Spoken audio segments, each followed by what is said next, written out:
दोस्तों, एक 16 साल का लड़का किस तरीके से अपनी 32 साल की मौसी के साथ में गलत काम कर देता है, बलात्कार कर देता है और उसके बाद में अपनी मौसी की गला दबाकर हत्या भी कर देता है। उस लड़के की उम्र लगभग बस 16 साल थी और उसकी मौसी की उम्र 32 साल थी और वह हाई स्कूल में पढ़ता था। एक दिन उसके अंदर ऐसी हवस जाग जाती है जब घर पर कोई नहीं होता है। वो उसकी मौसी दोनों ही घर पर थे।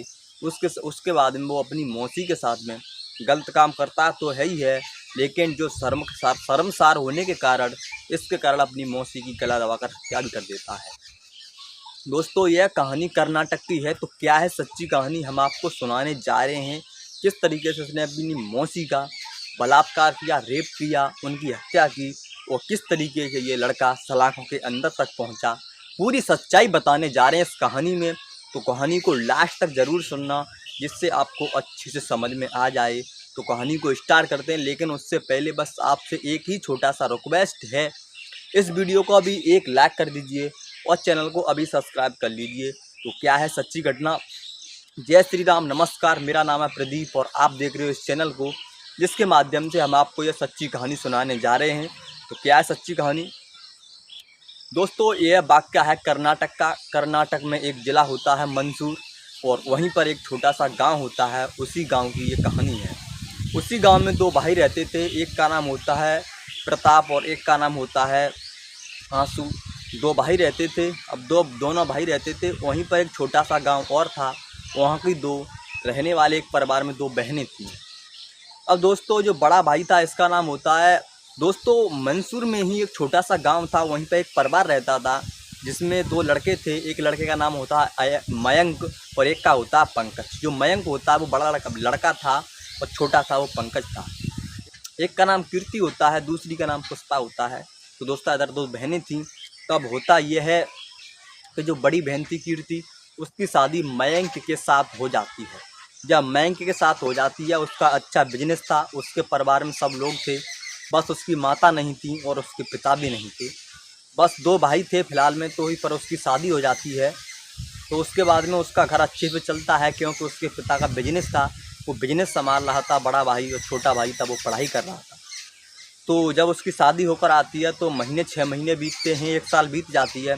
घर परिवार अच्छे से चल रहा था, क्योंकि उसके पापा कपड़े का बिजनेस था, वो अपने बिजनेस को संभालता था और अच्छी खासी अर्निंग होती थी। आपको पता ही है, जब कपड़े किसी की दुकान हो बड़ी, तो वहाँ से कितनी ज़्यादा अर्निंग यानी कितने ज़्यादा पैसे कमाए जा सकते हैं। इस तरीके से अच्छा परिवार चल रहा था। अब उसकी जो पत्नी थी, उसके 1-2 साल में एक बच्चा हो जाता है। जब बच्चा हो जाता है तो धीरे धीरे समय बीतने लगता है। जब बच्चा धीमे धीमे, उसकी उधर एक छोटी बहन थी, इधर इसका एक छोटा देवर भी था, तब वो भी शादी योग्य हो जाती है। इसकी शादी को भी वक्त लगभग हो जाता है 14 साल के करीब। तो 14 साल के करीब इनका लड़का भी हो जाता है और वो भी पढ़ाई कर रहा था। तभी दोस्तों, ये लड़की क्या करती है, अपने पिताजी से कहती है कि आपको भी अपनी बेटी की शादी करनी है, आप ऐसा करो मेरे देवर के साथ कर दो, वो बहुत अच्छा है, घर परिवार अच्छा है, हमारा बिजनेस भी है, आपको तो पता ही है। तो उसके पापा भी इस पर राज़ी हो जाते हैं और ये अपने देवर से बात करती है और अपने पति से, तो वो भी मान जाते हैं। उसके बाद में इसके देवर की और इसकी बहन की शादी कर दी जाती है। अब दोनों की शादी हो जाती है। शादी हो जाने के बाद में, और इसका लड़का था वो हाई स्कूल में पढ़ रहा था। अब उसकी उम्र धीमे धीमे 16 साल हो चुकी थी। हाई स्कूल की परीक्षा देने से पहले वो अपने पिता से एक बड़ा मोबाइल लेने की डिमांड करता है। तो उसके पिता होते हैं यानी मयंक, तो मना कर देते हैं कि अभी नहीं, अभी तू मोबाइल लेने लायक नहीं है, अभी तेरे को मोबाइल नहीं दिया जा सकता। लेकिन ये नहीं मानता है। तो इसके पापा कहते हैं अगर तू अच्छे से फर्स्ट लेकर आएगा क्लास में या पेपर में इसमें, तो उसके बाद में मैं तुझे एक मोबाइल दूंगा। तो ऐसा ही होता है दोस्तों, ये मन लगा कर लड़का पढ़ाई करता है इनका। तो उसके बाद में इसके नंबर फर्स्ट क्वालिटी पर आते हैं, यानी बहुत अच्छे नंबर आते हैं। अब जब रिजल्ट खुलता है तो ये लड़का होता है अपने पिता से कहता है मेरा रिजल्ट अच्छा आया है, आप देख लो, चेक कर लो और मुझे अब मोबाइल चाहिए। तो इसके पिता जब रिजल्ट देखते हैं तो खुश हो जाते हैं। उसके बाद में इसको एक स्क्रीन टच मोबाइल दे देते हैं।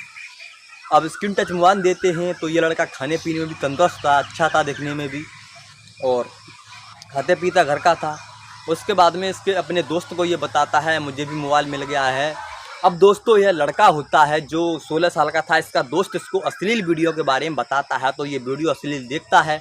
अब जब देखता है तो इसको आदत पड़ जाती है। यह जब भी होता था तो अपने फ़ोन में हमेशा अश्लील वीडियो देखा करता था, और अश्लील वीडियो देखने के बाद में इसके दिमाग में बस एक ही बात आती थी कि मेरे साथ भी कोई लड़की हो और इस वीडियो में जैसा हो रहा है मैं उसके साथ करूं, उसके साथ मज़े ले सकूं। इसके दिमाग में बस यही रहता था कि कैसे भी करके इसको एक लड़की मिल जाए। अब ये ऐसी वीडियो देखता था, इसकी आदत पड़ चुकी थी और लड़कियों के चक्कर में हमेशा रहता था। तो इसकी नज़र पड़ती है अपनी मौसी पर, या इसकी चाची थी जो इसके चाचा के लिए शादी होकर आई थी 2 साल पहले ही। तो इसको देखता है, इसकी उम्र लगभग 32 साल थी, ये भी अच्छी लगती थी देखने में। तो ये लड़का होता है अब उनकी तरफ आकर्षित होना चाहता था, लेकिन कहे तो क्या कहे, घर वाली बात है और इसकी चाची थी और या मौसी मान लो मौसी ही थी इसकी, तो कह तो कुछ नहीं सकता। लेकिन एक दिन ऐसा होता है दोस्तों, इनके रिश्तेदारी में कुछ फंक्शन होता है, वहाँ पर इसके घर के सब चले जाते हैं, इसके पिता होते हैं, इसके चाचा और इसकी मम्मी, सब लोग चले जाते हैं। तो घर पर ही यही 2 लोग रह जाते हैं, या लड़का रह जाता है और उसकी जो चाची थी वो रह जाती है। तो वो रह जाती हैं, या मौसी कहो, मान लो मौसी रह जाती हैं, दोनों लोग रह जाते हैं। रात को खाना पीना खाते हैं अच्छे से, और खाना पीना खाने के बाद में अपने अपने रूम में लेटने चले जाते हैं। अब ये लड़का होता है, रात के जैसे ही 9 बजते हैं, अब ये लड़का अपने फ़ोन में वो ही अश्लील वीडियो देख रहा था। ये अश्लील वीडियो इसके दोस्त ने बताई थी। अब ये इस अश्लील वीडियो देख रहा था, तो 1-2 घंटे जैसे ही देखता है तो इसके मन में बहुत ही ज़्यादा हवस हो जाती है पैदा, इसके अंदर शरीर में हवस कुछ करने की। ये सोचता है अब तो कुछ किया जाए। तो इसके दिमाग में आता है कि आज तो कोई घर पर नहीं है और ये जो मौसी पड़ी हैं इनके साथ ही मैं अपना संबंध बनाता हूँ और इनसे ही मज़ा लेता हूँ।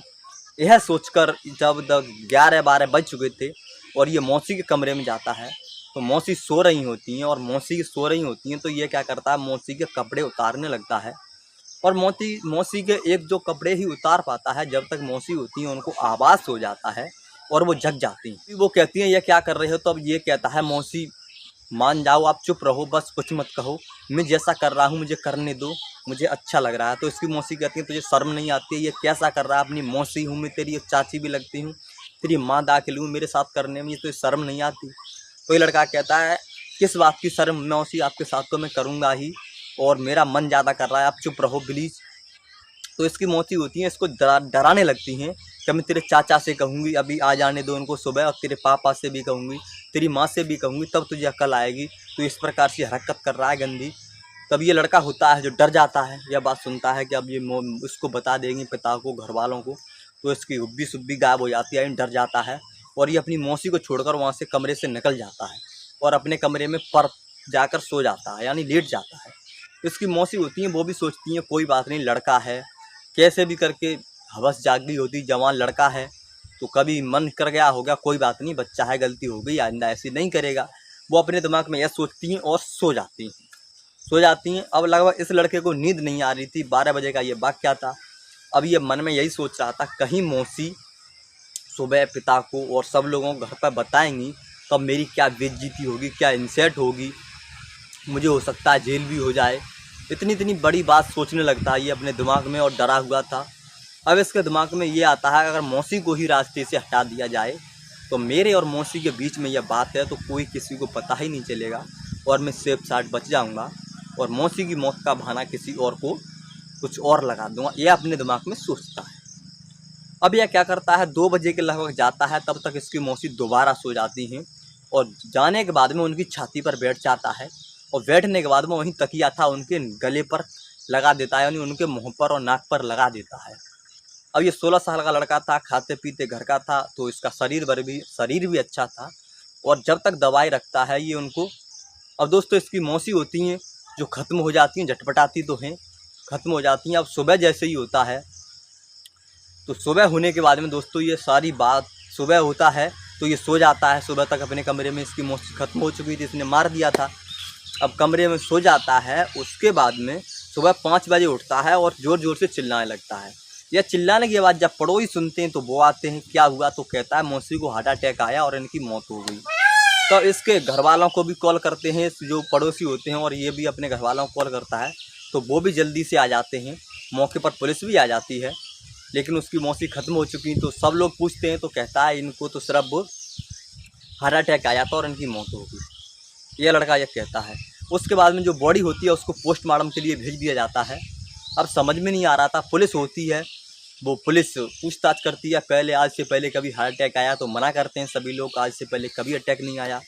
तो पुलिस को भी कहीं ना कहीं कुछ शक हो रहा था और इसके जो घर वाले थे उनको भी कहीं ना कहीं शक हो रहा था, पर शक ये नहीं हो रहा था कि इसी लड़के ने ये मर्डर किया है। अब 24 घंटा हो जाते हैं दोस्तों, उसके बाद में रिपोर्ट आती है, तो उसमें ये आता है कि इनकी गला दबाने से हत्या किसी ने कर दी है, या यानी सांस रोकने के कारण इनकी हत्या हुई है। इस रिपोर्ट में ये आता है। अब दोस्तों पुलिस के पास ये रिपोर्ट जाती है तो पुलिस को भी शक होता है। पुलिस वाली घर वालों को टॉर्चर करती है, यानी पूछती है 1-2 बार कि आपका किसी से कोई झगड़ा था क्या, इनकी हत्या अटैक से तो नहीं, गला दबाने से या किसी ने इनकी सांस को रोका इस तरीके से हुई है। तो घर वालों को कुछ शक नहीं होता, घर वाले मना कर देते हमारी कोई किसी से रंजिश नहीं है, नहीं किसी से झगड़ा है, नहीं पता क्या हुआ क्या नहीं हुआ। तो यहीं पर ये मामला होता है, रफा दफा सा होता जा रहा था। फिर पुलिस भी ज़्यादा रिएक्शन नहीं ले रही थी क्योंकि घर वाले भी कुछ नई ऑब्जेक्शन उठा रहे थे, तो पुलिस बेचारी क्या करती। पर पुलिस चली जाती है अपने काम से अपने थाने, और ये घर वाले थे, घर वाले भी रह जाते हैं। यह मामला दबा ही जा रहा था। तो यहीं से कहानी कुछ उल्टा लेती है मोड़। अब मोड़ ये लेती है, जिस लड़के के पिता होते हैं मयंक, वो देखते हैं ये लड़का नहाता होता है तो इसकी पीठ पर नाखूनों के निशान थे। अब वो नाखूनों के निशान थे तो वो कुछ समझ शक करते हैं कि इसकी पीठ पर नाखूनों के निशान आखिर हैं तो हैं क्यों। वो कुछ नहीं उस लड़के से कहते हैं, सीधी पुलिस के पास कॉल करते हैं और कहते हैं मेरे बेटे पर पीठ पर नाखूनों के निशान है, मुझे कुछ शक यहीं से हो रहा है क्योंकि घर में उस रात कोई नहीं था, मेरा बेटा ही था। तो अब पुलिस भी वहाँ पर आती है और उसके बेटे को वहाँ से उठाती है और थाने ले जाती है। तो उसके बेटे से पूछती है कि क्या बात है, तो वो कुछ नहीं बताता है, वो अटैक बता रहा था। तो पुलिस कहती है 2-4 डंडे लगाती है और उससे ज़बरदस्ती से यानी जोर लगाकर जब पूछती है तो लड़का डर जाता है। डरने के बाद में सारी जो सच्चाई होती है वो बता देता है। अब बताने के बाद में पुलिस को सब सच्चाई पता लगती है तो लड़का सारी कहानी बताता है कि उस रात ये हुआ था और मेरे पास मोबाइल था, मैंने ऐसा ऐसा वीडियो देखा, मेरे दोस्त ने बताया, इस तरीके से मुझे हवस जाग गई, मुझसे गलती में ये हो गया। लड़का सारी सच्चाई बताता है और जब सच्चाई सुनते हैं सब लोग, घर वाले भी और पुलिस वाले भी, तो सब के सब दंग रह जाते हैं किस तरीके से लड़के ने इतना बड़ा जुर्म उठाया, इतना बड़ा घटना को अंजाम दिया। तो पुलिस भी दंग रह जाती है। उसके बाद में दोस्तों ये मामला कानून में पहुंचता है और कानून में जाने के बाद न्यायालय में जाता है तो न्यायालय न्यायाधीश इसको जेल कर देते हैं। आज ये लड़का जेल की सलाखों के अंदर है। तो इन जुर्मों से दूर रहिए, इनसे अलग रहिए, इनमें कुछ भी नहीं रखा है। और ये कहानी सुनाने का उद्देश्य हमारा किसी की भावना को ठेस पहुंचाना नहीं है, बल्कि आपको जागरूक करके आपको सचेत करना है कि आप अपना और अपने परिवार का हमेशा ख्याल रख सकें। और दोस्तों वीडियो अच्छी लगी है तो एक लाइक जरूर कर दें और कमेंट करके बताएं इस लड़के को सज़ा मिली, इसके कर्मों के हिसाब से सही मिली या नहीं। मेरे हिसाब से तो इसने जो गलत काम किए वो उसको सज़ा मिली है और इसमें कुछ भी नहीं है। और इस लड़का ने जो भी गलत किया उसका इसे पश्चाताप है आज। और दोस्तों हाँ, लाइक करो वीडियो को और चैनल को सब्सक्राइब करो और अपने दोस्त या अपने परिवारजनों के साथ ये वीडियो अगर अच्छी लगी है तो शेयर ज़रूर करो। मिलते हैं अगली वीडियो में, तब तक के लिए अपना ख्याल रखना।